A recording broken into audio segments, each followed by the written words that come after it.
క్లాస్లో ఎవ్వలకు ఎక్కువ మార్కులు వస్తే వాళ్ళే ఫస్ట్. అట్లాని పరీక్షలు రాసినప్పుడల్లా వాళ్ళే ఫస్ట్ వస్తారని ఏం లేదు. ఏరేటోళ్ళు సుతా బగ్గ చదివి ఫస్ట్ వచ్చిన వాళ్ళని వెనుకకు నూకొచ్చు. వచ్చిన మార్కులను బట్టి మొదటి ర్యాంకు, సెకండ్ ర్యాంకు, మూడో ర్యాంకు ఇట్లా ఇస్తారు.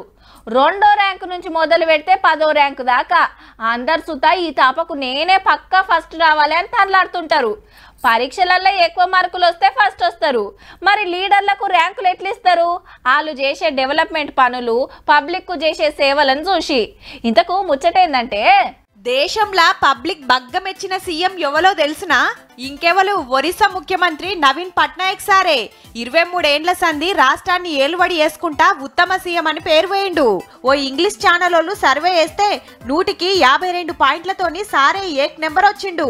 ఇప్పుడే కాదుల్లో, దేశంలో సీఎంల మీద ఎప్పుడు సర్వే చేసినా సారు తర్వాతనే ఇంకెవరైనా. సింపుల్గా ఉంటాడు. పబ్లిక్ కు ఆపతంటే ఎమ్మట ఊరుకొస్తాడు. 5 మాటల సీఎం అయినా అవినీతి మరకలేదు సార్ మీద. ఇల్లు, ఆఫీసు, రాష్ట్రం తప్ప ఇంకేం పట్టించుకోడు. పబ్లిక్ పైకం ఖరాబ్ కానియడు. దేశమంతటా సారు పనితనం తెలుసుకున్నారు కాబట్టే ఉత్తమ సీఎం గా వరుస పెట్టి రికార్డు కొడుతున్నాడు. ఉత్తమ సీఎం గా ఉత్తరప్రదేశ్ ముఖ్యమంత్రి యోగి సారు 2వ ర్యాంకు, 3వ ర్యాంక్ ల అస్సాం సీఎం హిమంత బిశ్వ శర్మ సారు, 4వ జాగల గుజరాత్ సీఎం భూపేంద్ర పటేల్, 5వ జాగల Tripura CM Manik Saha, Delhi CM Kejriwal sir 8, Tamil Nadu CM Stalin sir 9, Bengal ముఖ్యమంత్రి మమతక్క 10వ జాగలు ఉన్నారు. 5 ఏండ్లు ఏలుబడిలా జగన్ అన్న టాప్ 10ల లేడు.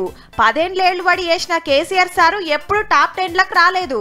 కొత్త సీఎం రేవంత్ రెడ్డి సార్ వచ్చి 2 నెలలే అయింది కాబట్టి ఉత్తమ సీఎం గా పబ్లిక్ మెచ్చే పనులు ఏమేం చేస్తాడో చూడాలి మరి.